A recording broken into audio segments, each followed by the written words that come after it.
Question number 23 देखते हैं। 23 question का भी बेसिक यदि देखेंगे ना तो समझ में आएगा। देखते ही देखिए, ये लिखा है साइन इनवर्स एक्स और अपॉन में क्या है, under root of 1 - x²। Means इतना बड़ा इंटीग्रेशन का फॉर्मूला तो अभी तक देखा ही नहीं है। लेकिन यदि मैं साइन इनवर्स एक्स का डेरिवेटिव याद करूं तो 1/√1 - x² था। मीन्स यदि इसका डेरिवेटिव किया तो ये x का dx equal to dt। Means इस पूरे फॉर्मेट में dx upon this system dt में कन्वर्ट हो जाएगा। तो ये सिंपल सा t dt रह जाएगा भाई। अब t का क्या होता है, वही x बन गया। तो t² बाई टू इसकी वैल्यू डाल दो। तो t की वैल्यू क्या है, sine inverse x। Means sine inverse x whole square by two plus c। This is our answer. Question number कौन सा ये, 23। ठीक है, चलिए 23 क्वेश्चन के बाद हम लोग देखते हैं 24। 24 क्वेश्चन से जो कैटेगरी है वो थोड़ी सी मैं समझाऊंगा आपको। तो उसको भी हम लोग एक बार तो यही देखते हैं क्या है 24 क्वेश्चन।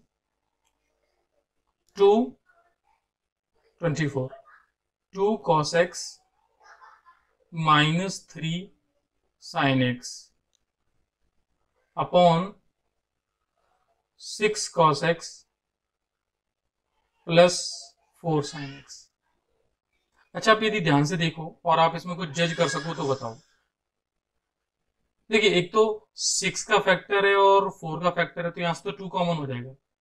cos x का डेरिवेटिव साइन हो जाएगा, साइन का cos हो जाएगा। तो यदि मैं डिनोमिनेटर को 6 cos x plus 4 sin x को ही पूरे को t मान लूं तो आएगा क्या, 6 यानी माइनस का कर देता हूं, -6 sin x आ जाएगा प्लस 2 cos x आ जाएगा।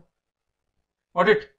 और प्लस 2 नहीं, 4 ही आएगा भाई, 4 cos x आएगा और dx dt आ जाएगा।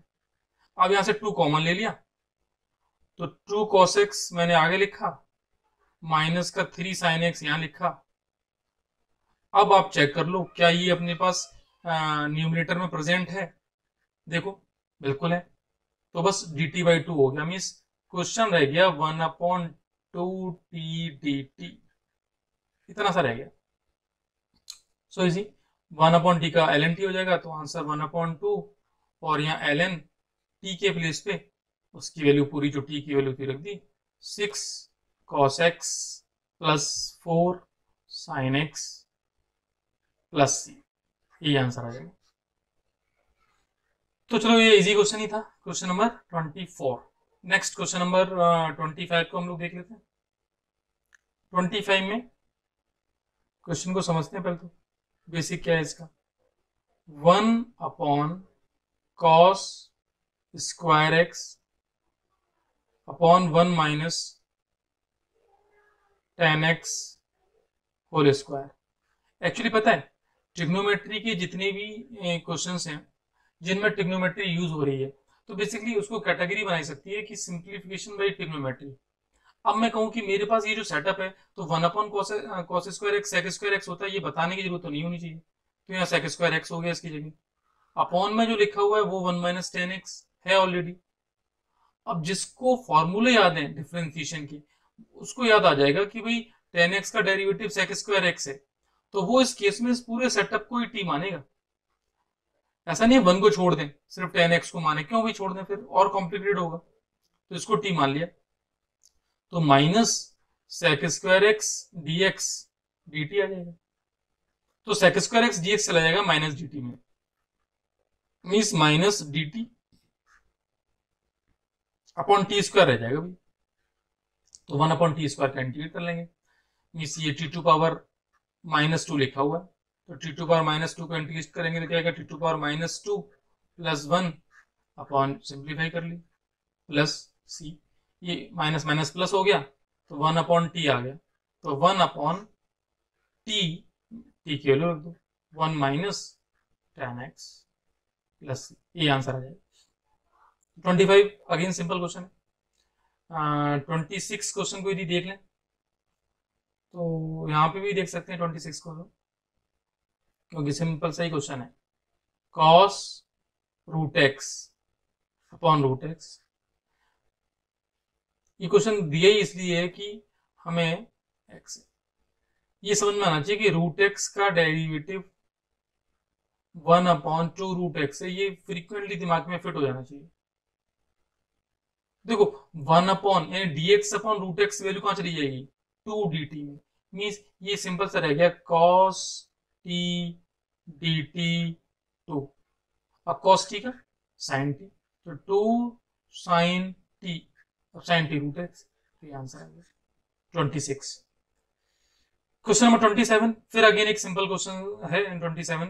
तो क्योंकि ऐसे क्वेश्चन जिसमें दिखाई देते समझ में आ जाएगा कि करना क्या है। अब sin 2x है विद इन अ रूट, और रूट के बाहर क्या है, cos 2x है। देखो ध्यान से देखोगे तो F x F dash x है। अब कोई बच्चा कहेगा कि सर ये एफ एक्स, ये भी एफ डैश, ये एफ डैश एक्स नहीं है भाई, रूट के अंदर थोड़ा ना आता है इसका एफ डैश एक्स। ये दिमाग में रखना है। मीन्स sin 2x को जैसे ही मैं t मानूंगा तो sin का क्या हो जाएगा cos, और 2x का 2, x का dx, t का dt। तो ध्यान दो cos 2x पूरा पूरा लिखा हुआ है, तो dt/2 में चला जाएगा ये, तो 1/2 dt, और यहां रूट टी। अब रूट टी का इंटीग्रेट कर लेंगे, तो t⁴ 3/2 अपॉन 3/2 प्लस c। तो आंसर इज 4/3। टी की वैल्यू रिप्लेस कर दो, साइन 2x पावर कितनी 3/2 प्लस c, ये आंसर आ जाएगा 27। नेक्स्ट देखते हैं क्वेश्चन नंबर 28 को।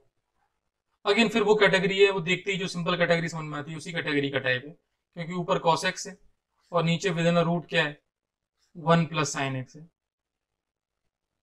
अब कोई कहे कि इस क्वेश्चन में किसको t मानना है, तो यार अब ये कॉमन सेंस से है कि 1 + sin x को t मानते ही काम हो जाएगा। Means 1 + sin x should be equal to t। तो sin x का क्या cos x dx equal to dt, तो ये cos x dx चला जाएगा, तो 1/√t dt। अब 1/√t मीन्स t⁻⁻½ है, और इसको इंटीग्रेट करना है, तो वही n+1/n+1 करेंगे, तो n+1 करेंगे तो n+1/n+1 मीन्स 2√t आएगा। ये भी याद रख सकते हो आप, और t की वैल्यू डाल दो इसमें, 2√1 + sin x + c, ये आंसर आ जाएगा। Question number 28। देखो 28 29 यदि मैं इन सबकी बात करूंगा स्पेशलिटी क्या है, जैसे 28 था, 28 देख के समझ में आ रहा है कि 28 को जब देखा ना तो न्यूमरेटर और डिनोमिनेटर में ऐसे फैक्टर हैं कि इसको t मानते ये जा रहा है। यहाँ पर 27 में देखो इसको t मानते ये cos x चला जाएगा, यहाँ पर इस रूट एक्स को t माना तो 1/√x dx dt में चला गया। ये ऊपर sec² x बना तो इसको t ले लिया तो sec² x dx dt में चला गया। इसमें डिनोमिनेटर को पूरे को t माना तो ये चला गया पूरा। साइन इनवर्स एक्स को टी मान, अब तो कभी तुम कहोगे सर कभी आप इसको टी मानते हो कभी इसको टी मानते हो, ये डिपेंड करता है कि आपको डिफरेंशिएशन के फॉर्मूले कितने लर्न है। जैसा अब ये आ रहा है कॉट लॉग साइन एक्स, अब देखो इसको माने या इसको माने, तो कॉट एक्स को टी मानने पर तो ऐसा कुछ नहीं होने वाला है, लेकिन लॉग साइन एक्स को टी मानने पर हो जाएगा। क्योंकि यदि इसको हम लोग देखते हैं अभी, देखिए क्वेश्चन नंबर 29 में, चलिए इसे देख लेते हैं। Cot x log sine x, ठीक है, कलर चेंज कर लें, इसको देखते हैं आप। सपोज मैंने लॉग, भी ठीक चलता है, लॉग साइन एक्स को टी लिया, तो लॉग एक्स का क्या होता है भाई 1/x, फिर साइन एक्स का ये चेन रूल पता ही होगा, cos x, x का dx, t का dt। देखो cos अपॉन साइन कॉट हो गया ना, तो cot x dx dt में चला गया, तो ये cot x into dx dt में चला गया ना भाई, तो सिंपल सा t dt रह गया ना क्वेश्चन। अब t dt का क्या होता है t²/2, तो भाई t²/2 और t किसको माना है, इसको माना है, तो log साइन एक्स इस पूरे का होल स्क्वायर अपॉन 2 + c, ये आंसर आ जाएगा इसका। क्वेश्चन नंबर 29, ये 29 का आंसर था। ठीक है, अब देखते हैं क्वेश्चन नंबर 30, 29 के बाद 30th में ध्यान से देखो तो अभी जो फैक्टर किया है, जैसे 30th ये क्वेश्चन है, तो cos x को t मानते साइन एक्स जा रहा है, तो मतलब इस क्वेश्चन में भी दम नहीं है 30th में। ऊपर साइन एक्स है, नीचे 1 प्लस कॉस एक्स है ना, और ये dx लिखा हुआ है। यदि 1 प्लस कॉस एक्स को मैं t मान लूंगा तो 1 का 0, कॉस का माइनस साइन, तो minus sine x dx dt में चला गया, तो साइन एक्स dx चला गया ना पूरे dt में, तो ये रह जाएगा -1/t/dt। 1/t का हो जाएगा ln t, तो -ln t, t की जगह ये आ जाएगा 1 प्लस कॉस एक्स प्लस सी। आप यहाँ छोड़ सकते हो, और फर्दर कुछ सिंप्लीफाई होगा तो लॉग की प्रॉपर्टी से सिंप्लीफाई हो जाएगा। अब जैसे ये है 31 है, तो 31 में भी ये क्या इसी को t मानना है, क्योंकि सेम क्वेश्चन है, इसमें स्क्वायर कर दिया है, तो स्क्वायर नहीं था तो 1/t बना, स्क्वायर कर दिया तो 1/t² बन जाएगा, है ना। चलो 31 को भी देख ही लेते हैं, आंसर तो देखनी है सबके हम लोगों को, क्योंकि मुझे इसमें एक एक क्वेश्चन सॉल्व करना है, यही मैंने आपको बताया है, तो इसको सॉल्व करते हैं। 1 प्लस कॉस एक्स का होल स्क्वायर, अब भाई 1 प्लस कॉस एक्स का होल स्क्वायर अभी जैसे किया था, 1 प्लस कॉस एक्स को टी मान लिया, तो 1 प्लस कॉस एक्स को टी माना, minus sine x d x, ये डी टी में चला गया, तो माइनस आ जाएगा 1/t² dt। इंटीग्रेट किया 1/t² का, तो t² -2 प्लस 1/-1 आ जाएगा, इंटू में माइनस ऑलरेडी है, माइनस माइनस प्लस हो जाएगा, 1/t प्लस सी रह जाएगा, तो 1/t कितना, यानी 1/1 प्लस कॉस एक्स प्लस सी, ये आंसर आ जाएगा 31। अब देखते हैं क्वेश्चन नंबर 32। 32 में, अब 32 में पता, 32 में और इनमें जो डिफरेंस है वो यही समझ में आ जाएगा, कुछ भी डिफरेंस नहीं है। ये 1 प्लस कॉट की जगह कॉस अपॉन साइन लिखो, cos x upon sine x, तो यहाँ पे साइन एक्स ये आ जाएगा, प्लस कॉस एक्स अपॉन में साइन एक्स आएगा, वो इंटू में चला जाएगा। लेकिन ये कैटेगरी एक स्ट्रॉन्ग कैटेगरी आ गई ट्रिग्नोमेट्री के पॉइंट ऑफ व्यू से बात करें। डिनोमिनेटर में sign x plus cos x लिखा हुआ है, और न्यूमिनेटर में सिर्फ साइन एक्स लिखा हुआ है। अच्छा, अब ये नहीं सोचो कि भाई इसको टी मान लें तब कुछ होगा, कुछ भी नहीं हो पाएगा।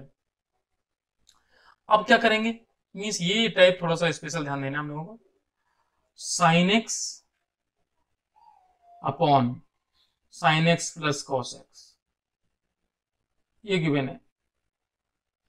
देखो कंफर्म ये तो है ही कि मुझे इसको टी मानना पड़ेगा, sign x plus cos x को,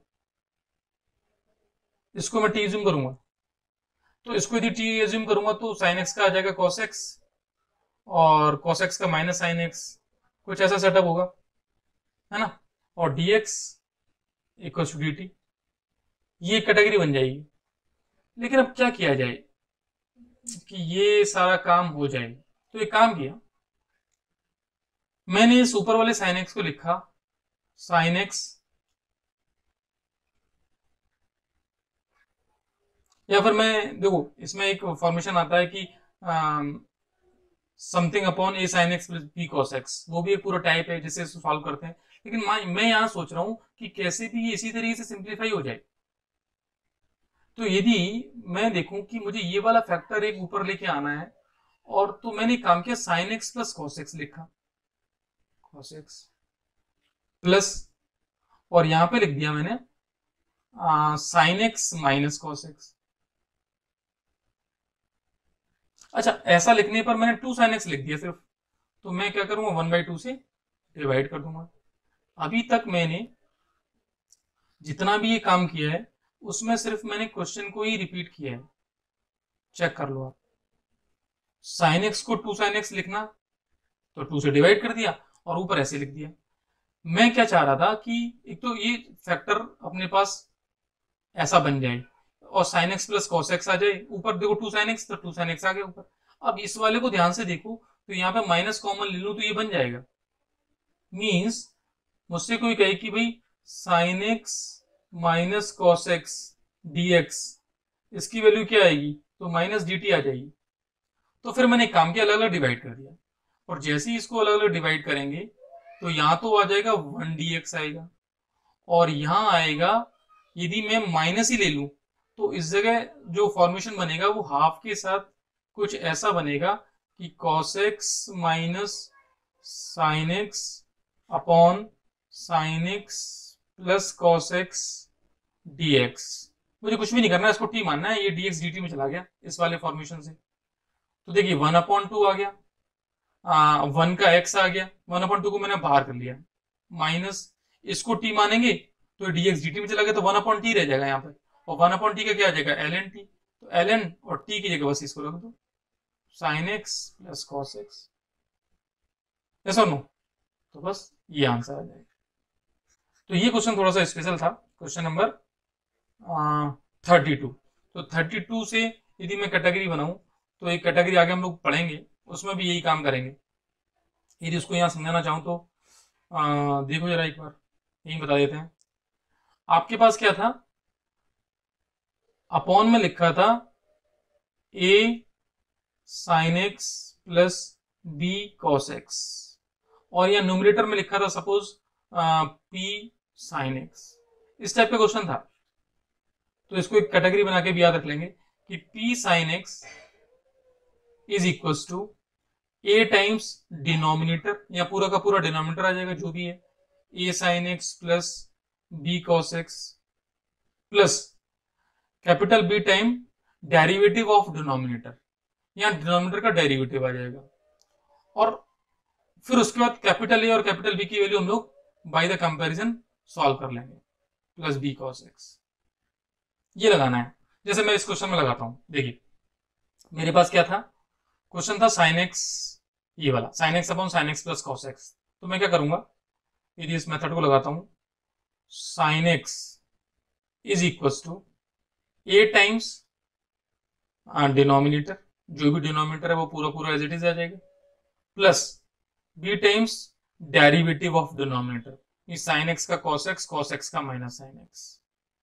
अब इसको सिंप्लीफाई किया, साइन एक्स के साथ आएगा a माइनस बी, चेक कर लें आप, a यहां से b यहां से माइनस का b, और ऐसे ही cos x के साथ आएगा a प्लस बी इंटू में cos x, यहां पे लिखा हुआ है साइन एक्स। अच्छा, साइन एक्स के इंटू में 1 है, और प्लस में 0 इंटू cos x लिख सकते हैं। तो जब कंपेरिजन करूंगा तो कोफिशिएंट कंपेयर होंगे, तो a माइनस बी की वैल्यू तो 1 है और a प्लस बी की वैल्यू 0 है। अब इसको सिंप्लीफाई किया तो 2a इक्वल्स टू 1 आ जाएगा, a हाफ आ जाएगा,